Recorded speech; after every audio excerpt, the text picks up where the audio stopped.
महादेव जी सभी को। आज इंग्लिश नव वर्ष की आप सभी को हार्दिक शुभकामनाएं।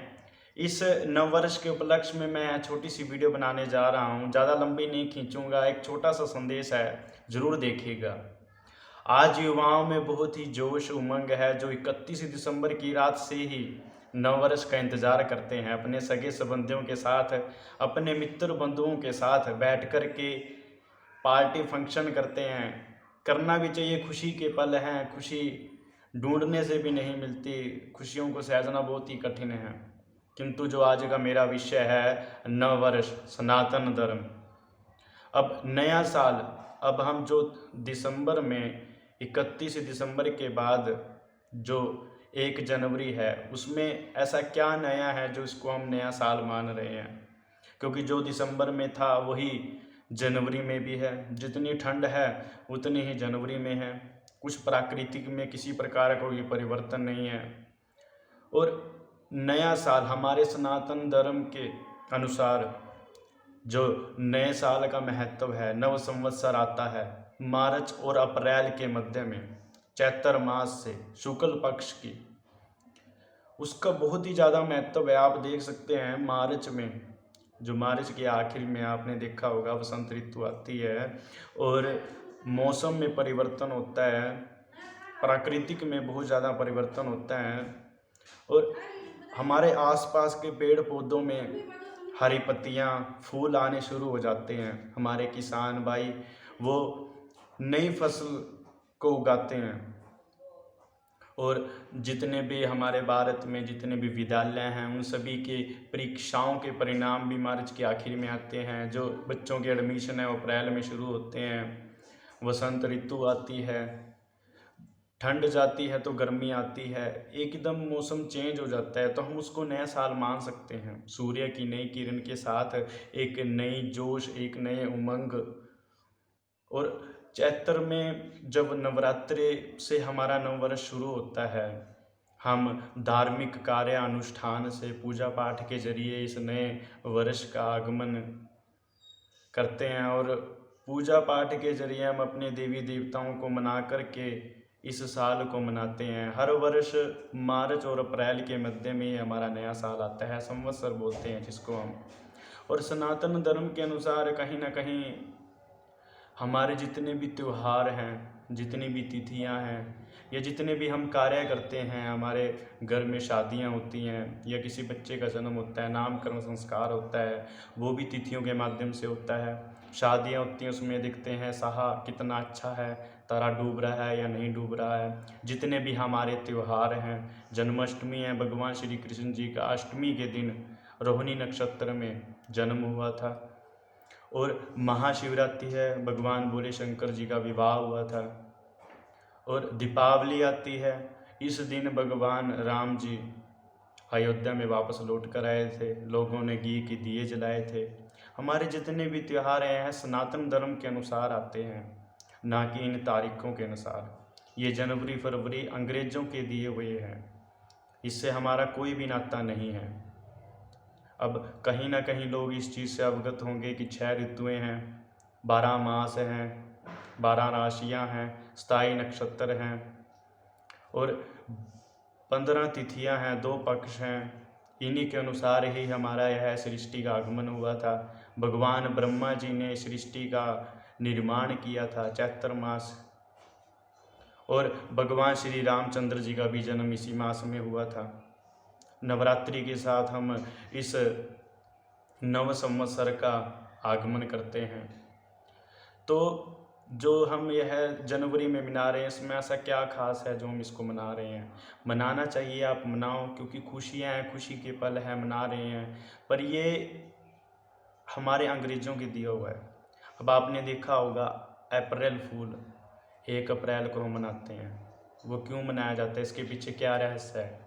अभी कई दिन पहले क्रिसमस डे मनाया गया था, तो उसी दिन तुलसी दिवस भी था। और मैंने देखा ज़्यादातर लोगों के जो विशेष हैं, जो ज़्यादातर पोस्ट हैं, वो क्रिसमस डे पर थी और अपने बच्चों को भी पोशाक उसी की डाल रखी थी। तो तुलसी दिवस भी था, उसने किसी पर गौर नहीं किया। और हमारे जो सनातन धर्म में तुलसी दिवस है विशेष माना जाता है, क्योंकि तुलसी से सभी रोग दोष इन सभी का निवारण होता है, पर इस पे किसी ने ध्यान नहीं दिया। और अभी नया साल है, इसके पीछे कोई वजह नहीं है। एक अप्रैल फूल है, क्योंकि वो भी अंग्रेजों का दिया हुआ है। इसमें क्या होता है, हम लोगों को मूर्ख बनाते हैं और खुद भी मूर्ख बनते हैं। बस वो टैग लग गया अप्रैल फूल, हमारे भारत में ही ज़्यादा मनाया जाता है। तो इसलिए है क्योंकि अंग्रेज़ों को पता था कि अप्रैल में, मार्च के आखिर में ये जो भारतीय हैं इनका नया संवत्सर आता है। इन्होंने उसी मास में ही अपना नया जो अप्रैल फूल है वो टैग दे दिया, जबकि इसके पीछे कोई रहस्य नहीं है। हमारे जितने भी त्यौहार हैं, श्रावण मास आता है, इसमें भगवान शंकर जी की पूजा होती है। चैत्र मास आता है, इसमें माँ देवियों की पूजा होती है। पर हम जिस चीज़ से पिछड़ते जा रहे हैं, हमारे सनातन धर्म से पिछड़ते जाते हैं। धर्मो रक्षति रक्षता, अगर हम अपने धर्म की रक्षा करेंगे तो धर्म हमारी रक्षा करेगा। इसलिए हमें इस संस्कृति से, सनातन से जुड़े रहना चाहिए। हमारे जितने भी मंदिर हैं, सुप्रसिद्ध मंदिर हैं, तीर्थधाम हैं, आप सभी इसमें देख सकते हैं इतने चमत्कारिक रहस्य हैं, क्योंकि विज्ञान से भी सदैव हमारे सनातन धर्म से ही सामना होता है, किसी बाइबल या कुरान से नहीं। क्योंकि हमारे सनातन धर्म में ऐसे ऐसे रहस्य हैं, ऐसे ऐसे चमत्कार हैं, आप खुद देख सकते हैं। अमरनाथ चले जाओ, केदारनाथ, बद्रीनाथ, कैलाश पर्वत पर माँ ज्वाला जी, जहाँ पर एक ज्योत है जो माँ का स्वरूप है जो दीवार से निकल रही है, कांगड़ा जी, वैष्णो देवी, बालाजी महाराज, खाटू श्याम, इतने रहस्य हैं, आप कहीं भी देख लो। तो ये सब हमारे जो सनातन धर्म से जुड़े हुए हैं। जितने भी हम कार्य करते हैं, कोई नींव रखनी है वो तिथि के अनुसार रखते हैं, किसी घर का मुहूर्त करना है वो तिथि के अनुसार है, किसी की शादी करनी है वो तिथियों के अनुसार है। हम कोई भी कार्य करते हैं, पंचक देखते हैं, गणमूल दोष देखते हैं, ये सभी तिथियों के अनुसार है, ना कि इन तारीखों के अनुसार है, जनवरी फरवरी के अनुसार कुछ नहीं है। ये सिर्फ अंग्रेजों का दिया हुआ है। मैं मनाने से मना नहीं करता, मैं खुद आप सभी को इस हार्दिक शुभकामनाएं दे रहा हूँ, पर मैं ये कहता हूँ कि हमारे सनातन धर्म से भी जुड़े रहो।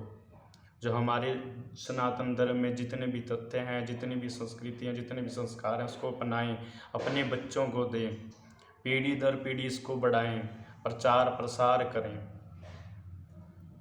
तो अभी लोग इस चीज़ से अवगत होंगे कि एक मास होता है, एक मास के अंदर दो पक्ष होते हैं, जिसको हम शुक्ल पक्ष बोलते हैं, कृष्ण पक्ष बोलते हैं। पहले कृष्ण पक्ष होता है जिसको हम अंधेर बोलते हैं, इसमें 15 तिथियाँ होती हैं, और 15 तिथियों के आखिर में एक अमावस्या आती है जिसको हम मोस भी बोलते हैं। उससे अगली शुक्ल पक्ष होती है, शुक्ल पक्ष में 15 तिथियाँ होती हैं, जो आखिरी तिथि होती है पूर्णमासी होती है। कृष्ण पक्ष में पितर कर्म होता है, पितरों की पूजा होती है, और देव पूजा शुक्ल पक्ष में होती है। जितने भी भगवानों की पूजा शुक्ल पक्ष में होती है, जिसको हम चांदन बोलते हैं। और इन्हीं के अनुसार ही हम व्रत रखते हैं, इन्हीं के अनुसार ही हम कार्य करते हैं। तारा डूब रहा है या नहीं, पंचकें देखना, सभी इन्हीं के अनुसार हो रहा है।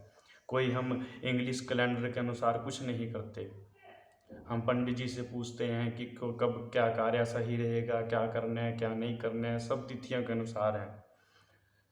और हम आगे, जो युवा है डिजिटल इंडिया आगे बढ़ता जा रहा है, पर मैं यही बोलूँगा कि हमारे सनातन धर्म से अगर हम जुड़े रहें तो हमारी सदैव रक्षा करेंगे। अगर हम सनातन धर्म की रक्षा करेंगे तो वो धर्म हमारी रक्षा करेगा, क्योंकि आज कलयुग में इंसान पर विश्वास नहीं रहा। इसलिए हम किसी के दिल की नहीं जान सकते कौन कैसा है। इसलिए श्रेष्ठ तो हमारे माता पिता ही हैं, सबसे पहले भगवान तो वही हैं जिन्होंने हमको जन्म दिया, पाल पोस के इतना बड़ा किया, हमारी 18-20 साल तक कर हमारी सभी इच्छाएं पूरी की। तो इसलिए सबसे पहली सेवा तो उनकी है। उसके बाद हमारा सनातन धर्म है, श्रेष्ठ है, जो आज तक विज्ञान भी नहीं खगोल पाए हैं, ऐसा सनातन धर्म है। और जिसमें अद्भुत अविश्वसनीय ऐसे ऐसे चमत्कार रहस्य हैं जो आप YouTube पर देख सकते हैं। हमारे जितने भी मंदिर हैं, जितने भी तीर्थधाम हैं, हमारे सनातन धर्म से जुड़े हुए हैं। तो आज का जो विषय है नया साल, नव वर्ष, हम इसको मना तो रहे हैं पर ये अंग्रेजों को दिए हुए हैं, जिसको एक टैग दे सकते हैं कि हम इंग्लिश नव वर्ष बोल सकते हैं। किंतु जो हमारा नया साल है वो मार्च अप्रैल के मध्य में आता है, जहाँ पर बिल्कुल ही परिवर्तन हो जाता है। जैसे कि आज है, कल भी दिसंबर में ठंड थी, आज भी जनवरी में ठंड है। कोई परिवर्तन नहीं है, कोई मौसम में किसी प्रकार के प्राकृतिक में परिवर्तन नहीं है। जबकि मार्च में ठंड जाती है तो गर्मी आती है और मौसम ऐसा इतना अच्छा हो जाता है, हम किसी भी प्रकार के वस्त्र डाल सकते हैं और एक उज्जवल नई किरण आती है। किसान भाई खेती जो नया बीज उगाते हैं, जो बच्चों की कक्षाएं हैं उसमें भी आगे की तरफ परिवर्तन होते हैं। जो परिणाम आते हैं बच्चों की परीक्षाओं के, अप्रैल में जाके एडमिशन होते हैं। वसंत ऋतु का आगमन होता है, चारों तरफ हरियाली होती है, वो हमारा नया संवत्सर है, नया साल है।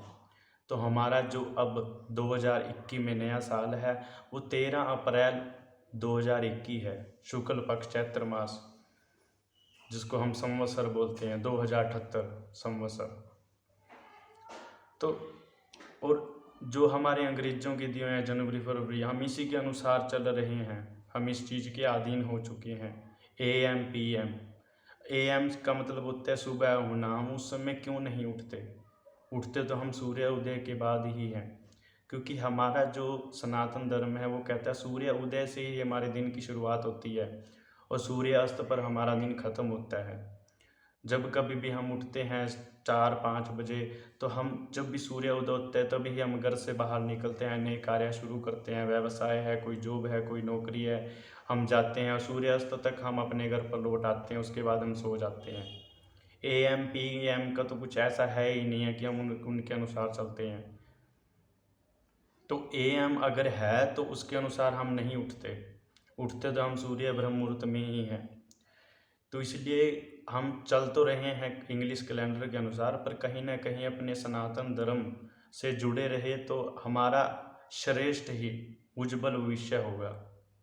अपने बच्चों को संस्कार दें, क्रिसमस डे की जगह तुलसी दिवस के बारे में बताएं, उनके पीछे के रहस्य के बारे में बताएं, उनको संस्कृति संस्कार से जुड़े गीता पढ़ाएं, उनको रामायण पढ़ाएं, जितना हो सकता है हमारे सनातन धर्म का प्रचार प्रसार करें। तो इसलिए आज का जो मेरा विषय था सनातन धर्म, थोड़ी वीडियो ज़्यादा लंबी हो गई है, इसके लिए मैं क्षमा चाहूँगा। और अगर आपको यह वीडियो अच्छी लगती है इसको शेयर करें, लाइक कमेंट करें। अगर आप चाहते हैं कि हमारे सनातन धर्म का प्रचार प्रसार हो तो इसको आगे से आगे बढ़ाएं और हमारे सनातन धर्म से जुड़े रहें। हर हर महादेव।